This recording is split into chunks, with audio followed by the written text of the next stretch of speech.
India versus England और Ireland के लिए जब टीम इंडिया के स्क्वाड का अनाउंसमेंट हुआ तो कहीं खुशी था कहीं गम था।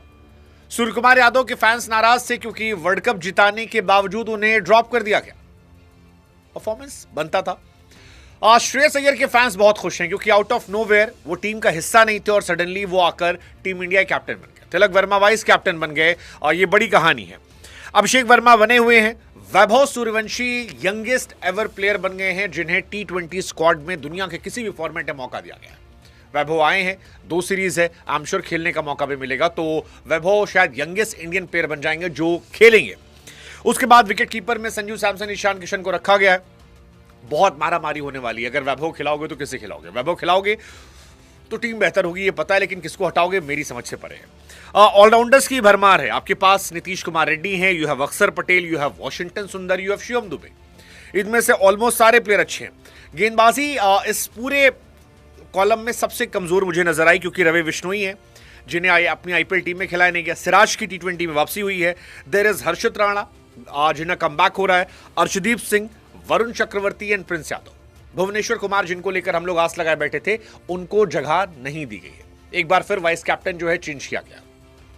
बट अगर बड़ी हाइलाइट्स की बात करें इसमें तो अय्यर का आना, रिंकू सिंह, सूर्य कुमार यादव का जाना, आई थिंक ये बड़ी हाइलाइट्स है। और वैभव सूर्यवंशी का।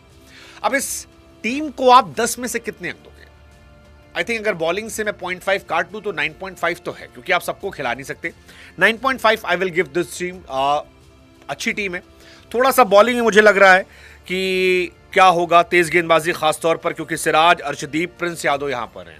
जब बुमराह आपके पास नहीं है तो एक और एक्स्ट्रा क्वालिटी पेस बॉलर हो सकता था। वो कौन होता पता नहीं, लेकिन एक बंदा आ सकता था। बट कोई बात नहीं, बॉलिंग भी ठीक है। मतलब वही मैंने कहा ना, 0.5 काटा है मैंने। अगर हाइलाइट्स की बात की जाए तो फाइनली सबसे बड़ी हाइलाइट तो मेरे ख्याल से कैप्टन सरपंच साहब की है क्योंकि आपको इंडिया के लिए कॉन्ट्रैक्ट नहीं दिया गया था, आपको स्क्वाड में नहीं रखा जा रहा था, ओडीआई टीम से ड्रॉप किया जा रहा था, आप टेस्ट टीम से ड्रॉप कर दिए गए थे एंड सडनली आप इंडियन टीम के कैप्टन बनाए गए। तो ये अपने आप में एक बहुत बड़ी कहानी है।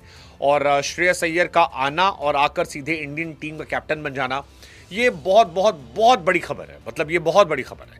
उतनी बड़ी खबर है जितना वैभव सूर्यवंशी का इंडियन टीम के लिए खेलना। वैभव सूर्यवंशी बिहार की आन बान शान, और आईपीएल में जो उन्होंने किया था उसने सभी को हैरान कर दिया था। सब कोई शौक थे कि यार ये होता है परफॉर्मेंस। अभी भी हालांकि संजू सैमसन है, अभिषेक शर्मा है, ईशान किशन है, कैसे वैभव सूर्यवंशी को आप खिलाएंगे मुझे नहीं पता, लेकिन इतना मैं कह सकता हूं कि वैभव सूर्यवंशी के आने से टीम कमजोर नहीं होगी, टीम बेहतर होगी। ये मेरा मानना है।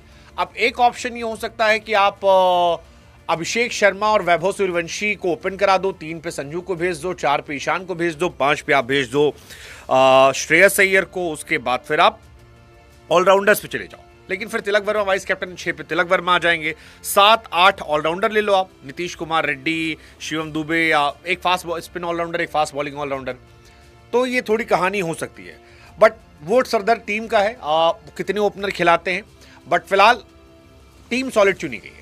सूर्य कुमार यादव के अगर आप फैन हैं तो आप थोड़ा परेशान हो सकते हैं क्योंकि सूर्य कुमार यादव जिनका विनिंग परसेंटेज 80% था, उन्हें इस टीम से ड्रॉप कर दिया गया है और ये सूर्या के एरा का एंड हो गया है। मतलब आप कह सकते हैं कि सूर्यास्त जो है वो फाइनली हो गया है क्रिकेट की दुनिया से, और ये बहुत बहुत बहुत बड़ी खबर है। यशस्वी जायसवाल जो है उनको भी जगह नहीं दी गई है। कई सारे खिलाड़ी हैं मतलब जिनको नहीं मौका मिला है। हार्दिक पांड्या और जसप्रीत बुमराह को लेकर कहा जा रहा है कि इन दोनों को रेस्ट दिया गया है। हालांकि हार्दिक को लेकर एक बात जो समझ में आ रही है वो ये कि हार्दिक पांड्या T20 क्रिकेट में कैप्टन अब नहीं बन पाएंगे। अगर आप श्रेयस की तरफ गए हो तो वहां से कहानी आगे बढ़ गई है। रिंकू सिंह जो बहुत अच्छे बैट्समैन रहे हैं उनको भी ड्रॉप कर दिया गया, और ऐसा लगता है कि रिंकू सिंह की कहानी जो है वो भी अब आईपीएल तक ही सीमित रहेगी क्योंकि इंटरनेशनल क्रिकेट में अब इंडिया अगर इतने ऑलराउंडर्स की तरफ जा रही है जिसमें आपके पास नीतीश रेड्डी हैं, अक्षर पटेल हैं, वॉशिंगटन है, दुबे हैं, और खासतौर पर राइज ऑफ नीतीश कुमार रेड्डी, मुझे लगता है कि बहुत मुश्किल है कि रिंकू सिंह को बगैर बॉलिंग किए उनको टीम में रखा जाएगा। रजत पाटीदार के फैंस जो हैं वो थोड़ा परेशान हो सकते हैं कि यार पाटीदार को जगह क्यों नहीं दी गई। मतलब आरसीबी ने ट्रॉफी उठाई थी पिछले साल भी, इस साल भी, और आरसीबी के फैंस एक्सपेक्ट कर रहे थे कि भुवनेश्वर कुमार और रजत पाटीदार, इन दो को टीम इंडिया में जगह दी जाएगी, लेकिन नहीं दी गई है। देवदत्त पडिक्कल की जगह भी नहीं बनी है।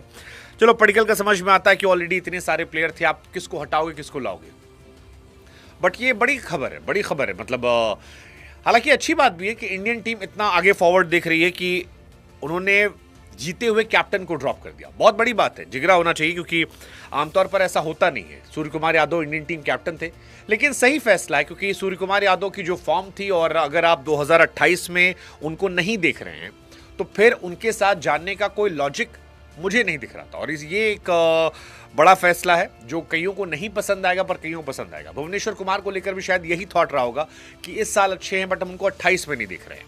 ये शायद एक फैक्टर होता।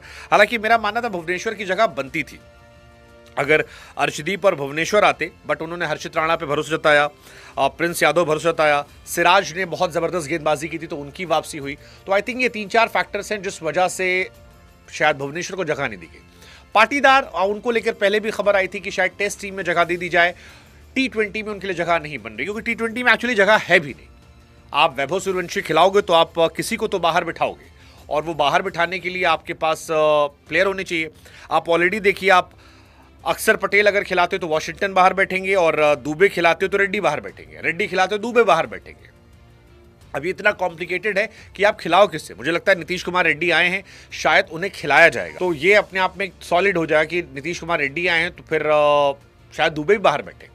बट ओवरऑल टीम अच्छी है। मतलब अगर हम एक ओपनर ड्रॉप कर दें, मान लीजिए हम ईशान किशन को ड्रॉप करते हैं फॉर एग्जांपल, हम अभी मान लेते हैं कि हम संजू सैमसन के साथ जाते हैं, हालांकि उनके ईशान से गलत होगा ये, क्योंकि ईशान ने अच्छी परफॉर्मेंस की है, तो they can be openers like Abhishek Sharma और वैभव सूर्यवंशी, 3 पे संजू या ईशान, ये आपके हो जाएंगे। 4 पे आपके पास आ जाएंगे कैप्टन श्रेयस अय्यर, 5 पे आ गए आपके पास तिलक वर्मा, 6 पे आप ले आइए नीतीश कुमार रेड्डी, 7 पे आप ले आइए अक्षर पटेल, उसके बाद 8 पे आपके पास हर्षित राणा आ जाएंगे, 9 पे आप ला सकते हैं सिराज को, सिराज या प्रिंस यादव में किसी एक को, 10 पे आप ले आइए अर्शदीप सिंह को, और 11 पे आप ला सकते हैं रवि बिश्नोई को। आप चाहें तो ला सकते हैं, या आप चाहें तो एक स्पिन ऑलराउंडर या फास्ट बॉलिंग ऑलराउंडर और खिला सकते हैं। तो ये पूरी कहानी मेरे हिसाब से हो जाएगी। इंडियन टीम में कई कैप्टन हैं जिनका सैक होने की कहानी है। सचिन सैक हुए थे, कपिल सैक हुए थे, गांगुली सैक हुए थे, द्रविड़ सैक हुए थे, रोहित शर्मा को हटाया गया, विराट कोहली को हटाया गया, सूर्य कुमार यादव को भी हटाया गया। शायद एक धोनी थे जो नहीं हटाए गए, या धोनी ने समय देख के खुद को हटा लिया था, तो वो भी सैक होना ही होगा, क्योंकि 19 के बाद उनको भी सैक ही किया गया था। But Shreyas Iyer, happy for him, 3 साल बाद T20 सेटअप में आना, और परफॉर्मेंस बहुत जबरदस्त की है।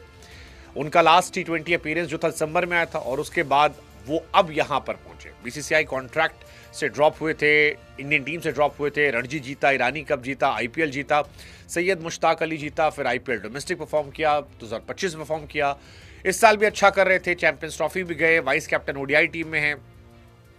सो अय्यर की किस्मत चमकी है, और अय्यर का यहां चमकना उन्हें वनडे टीम की कैप्टनसी की दावेदारी भी मजबूत करेगा, ये भी आप मान के चलो। सूर्य कुमार यादव के लिए अय्यर बाहर बैठे थे, अब यादव गए तो फिर अय्यर आ गए, यही कहानी इतनी सिंपल है। टेस्ट में भी यही चला था, आपको याद होगा, जो सूर्या को मौका दिया गया था जब अय्यर नहीं थे, अय्यर आए तो फिर उनको ड्रॉप कर दिया गया था, फिर अय्यर भी ड्रॉप हो गए। मुझे लगता है शायद टेस्ट टीम में भी उनको मौका मिलेगा, देर सवेर मिलेगा, क्योंकि एक अंडरस्टैंडिंग बनाई गई होगी। बट फिलहाल Surya Kumar Yadav, thank you so much for your service, आपने बहुत अच्छा किया, आपने इंडियन क्रिकेट को बहुत बेहतर दिखाया। एक लंबे समय तक आपकी परफॉर्मेंस की वजह से हम बेहतर हो रहे थे बीते कुछ सालों में, हालांकि उनकी फॉर्म बहुत ख़राब हो गई थी, वो सूर्य कुमार यादव नहीं दिख रहे थे। बट ठीक है, कोई जाता है तो कोई आता है। सूर्य कुमार यादव गए तो वैभव सूर्यवंशी आ गए, कमाल का लड़का है। मतलब हम सब चाहेंगे कि जिस तरह से उसने IPL पे 776 रन बनाए, उसको मौका मिले, बेहतर करे, 72 छक्के मारे थे, तो उसका बनता है। और मुझे लगता है कि पहले मैच में उसको खिलाया जाएगा। Most 4 uncapped batter, highest strike rate IPL में, 4 अर्धशतक, 390 plus score, orange cap holder, सबसे ज़्यादा छक्के मारना, super striker, emerging player of season. So इतने सारे अगर आप स्टैट्स बना लेते हो, यंगेस्ट इंटरनेशनल डेब्यूटेंट अब बन गए हैं, अगर वो खेल लेते हैं, 15 साल 91 दिन के सूर्यवंशी जो हैं, अगर वो खेलने को पाते हैं, सचिन साहब ने 16 साल 205 दिनों में खेला था, तो वो रिकॉर्ड तो टूट जाएगा, क्योंकि उसमें 1 साल का ऑलमोस्ट है चांस, तो वो टूट जाएगा। पीयूष चावला 17 साल में खेले थे, शिव रामाकृष्णन ने 17 साल में खेला था, पार्थिव पटेल ने 17 साल में खेला था, बट ये और जल्दी खेल लेंगे। तो I am very happy, I am glad for Vaibhav Suryavanshi, और उनकी परफॉर्मेंस ही वजह रही। वो मतलब बिहार और देश को एक ऐसा क्रिकेटर चाहिए था, तो ये शानदार है। तो लेट्स सी, देखते। फिलहाल कहानी इंटरेस्टिंग है। तिलक वर्मा के लिए बधाई, उनको भी बहुत भरोसा करके उन्हें यहाँ पर स्क्वाड में दिया गया, और मुझे लगता है यहाँ से शायद उन्हें टीम इंडिया के स्क्वाड में भी देखा जाए। So overall squad is good. थोड़ा सा एक बॉलिंग में मेरा कंसर्न है, बट आई होप कि वो भी अच्छा हो जाए, because Harshit Rana come back कर रहे हैं, is a good bowler. Siraj अच्छे हैं, प्रिंस अच्छे हैं, अर्शदीप अच्छे हैं। आई होप कि ये बुमराह की कमी ना खलने दे, भुवनेश्वर की कमी ना खलने दे, और इनके साथ ही टीम इंडिया आगे देखे।